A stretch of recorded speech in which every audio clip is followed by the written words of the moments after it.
Alright y'all, we're back at it again today. Now, this is going to be a Guild Wars 2 ranking tier list video, and what we're going to be ranking is the profession of the warrior and basically how it relates and gels with the playable races. So how well do the playable races essentially reflect the warrior profession? Now, this is going to be the first video in a series where I break down each profession. So I'm going to have one on the Guardian, the Necromancer, the Elementalist, but the first one here is going to be the warrior. And the way I'm going to do this is the first one here, obviously it's a heavy armor class. That's what the warrior is. The next video will be one of the other two armor classes. So either medium armor or light armor, and I'll never do the same armor class in a row. And at the end, when I'm done with all 9 videos, because there's 9 professions, I'm going to go ahead and then make a supercut of all of them bunched together. Now, there's a few disclaimers. Let's get out of the way right at the beginning here. First one is there's always exceptions to the rule, basically with every single race when it comes to every profession. That's how any race can play any profession in this game, essentially. So if I put something that, you know, your race and then your profession that you've chosen low on the tier list, you know, don't take that too personally. It's just how I think the overall culture of a race reflects, again, that specific profession. And yeah, before we begin, this is just a fun discussion video, guys. I definitely encourage, you know, people to disagree with me and to give me your opinions in the comment sections. Obviously, I don't expect my list and what I talk about here to be 100% true or reflect the overall Guild Wars 2 community. I just think this is a fun subject, and I have essentially like a decade worth of just Guild Wars 2 like topics and ideas that I just want to talk about with people. So that's the main focus of this. It's all for fun. So without further ado, let's get into the races. And the first race we're going to start off with is the humans. So before we actually break down the races, let's talk about what is a warrior in Guild Wars 2. Well, a warrior is somebody who basically heavily relies on their martial prowess in combat instead of, you know, using a type or a field of magic instead. Now, they do use a little bit of magic, you know, for the berserker using a torch, and like there's a little bit of magic or game mechanics going on there. But overall, they are relying on their equipment, their weaponry, and basically their knowledge of how to, again, use those things that they're proficient in. They have a vast arsenal of weapons, so they're basically a master of arms. Now, they can't use every weapon, like they can't use a man-hand pistol, for example, but again, they can use a lot of different weapons, and the way they use them is basically with very minimal amounts of magic. And they also boast using heavy armor as well. Obviously, if you're going to be in the front line, you got to have yourself protected. So that's what a warrior is. So now we can go to the first race on the list that we're going to talk about when it relates to the warrior, and that's going to be the humans. Now, the humans, we're going to talk about the humans from Divinity's Reach, because that is, as a playable race, that is where basically every human comes from in the story. Now, Divinity's Reach in and of itself is it's a melting pot of the majority, like the major other nations as well. So even if you are from Divinity's Reach, you can look like you're from, you know, Alona or Cantha and stuff like that. But the humans are highly militarized, even though they don't maybe seem like it, but they have 3 branches of military, essentially. They have the Shining Blade, which are, you know, they're the royal guards and the personal bodyguards of, you know, the queen and the royal family.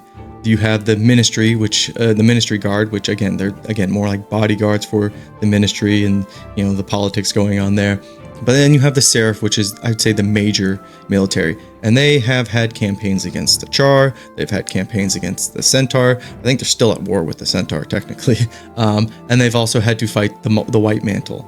And so to even have, you know, multiple war fronts and going, you know, actually in big conflicts against other factions, you have to have a front line. You have to have the people who are in there basically in the dirt fighting. So humans as warriors, I think they get the A tier spot for me. And then I almost forgot to mention the fact that part of their religion actually is based on war and like the warrior profession, those who worship Balthazar. Now, I know we deal with basically Balthazar and Path of Fire, but it doesn't take away from the fact that, yes, there's this whole side of the human religion that is, you know, worshippers of Balthazar. And what does Balthazar do? Well, he goes to war, and the best way to represent that is the warrior. So for me, yeah, warriors get the A tier spot for the humans. And then let's talk about the fur bags. Let's talk about the Charr. How is the Charr race when it comes to warriors? Well, let's be honest, they are S tier. Their entire society is militarized, unlike the humans. All of Charr basically culture is based around, you know, being a cog in the war machine, and they are highly organized. They have their different legions. Yes, Charr, there's no denying basically their relationship with the warrior culture and, you know, the warrior profession. So easy S tier there. I don't think that's a surprise. Now let's maybe go to the opposite end of the spectrum. D tier is my lowest tier, and that's where we're putting the Asura for warriors. Now, like I said at the beginning of the video, there are exceptions to the rule, but I don't see the Asura culture. They don't reflect the warrior profession basically at all. You know, you could say it's their stature, and yeah, that's probably helps. And they're just tiny. They're most of their general personalities, again, they're just not the warrior type. They like their gadgets, they like magic. You know, if they were warriors, they would have to rely on those type of things, or else they're gonna get stomped 9 out of 10 times by even like the lesser, I would say, warrior type races. Just Asura as warriors, it's a funny thing. You know, they'll sit there and they'll gnaw at your ankles. Maybe they have a hammer and they'll bash your knee in. There was a warrior character in the Sea of Sorrows book that was an Asura, but even then, that was just kind of goofy. Now, if you play an Asura warrior, I'm sorry, but yes, D tier, as in I don't see it very well. I don't think they match up basically at all versus the other races as far as being warriors. So yeah, sorry to say, they go into D tier for me. Now let's move on to the Sylvari. Now the Sylvari, they have the Wardens as far as their Pale Tree Guardians military force. That basically, you know, protect their territory, and they do fight against Zaitan's forces, you know, on their waterfront. So they do have to be somewhat organized. Their gear, their equipment, it's all very nature based. I'm not trying to knock that against them. It's just, you know, you look at the, I would say, really successful military forces and races and cultures, and I don't know if the Sylvari really match up. There's also like a numbers problem with them, and they're not like the Norn, where there are very few Norn, or there should be very few Norn, but they are just a force to be reckoned with whenever they're out and about. But the Sylvari, I don't think they give off that kind of energy. Now, I don't think they're as bad as the Asura. And Asura do have peacekeepers, but again, that's not really like a highly organized military for, you know, a warrior profession. But back to the Sylvari real quick. I don't see them very high on the tier list. Maybe you could give them a B tier standing, but I couldn't give them anything above B. I kind of want to slip them into C tier. Again, as a culture, I just don't think they really, again, they don't really give off like a warrior culture at all. But it's not like they make bad warriors. I would just say I would say average, maybe a little bit above average. I'm going to put them in C tier. There can be multiple races in the C tier list, by the way, but I don't want to give them the B tier spot. That's a little high. I don't know. This one might be a little controversial, but I'm gonna keep them in C tier. I don't think they make great warriors, essentially. All right, then moving on to the last race, that is the Norn. The Norn, they're wandering hunters essentially, and they go for the biggest, you know, monsters and beasts out in the wild. You know, they have great smiths and forges. They have these huge, you know, Holbrooks and like homesteads, and they live all like they live in like little pockets, or they should, at least lore wise. And so as a culture, I mean, more like hunters, but you know, hunters, I think warriors fall under hunters. S tier. Let's stop beating around the bush. They are S tier warriors. Them and Charr.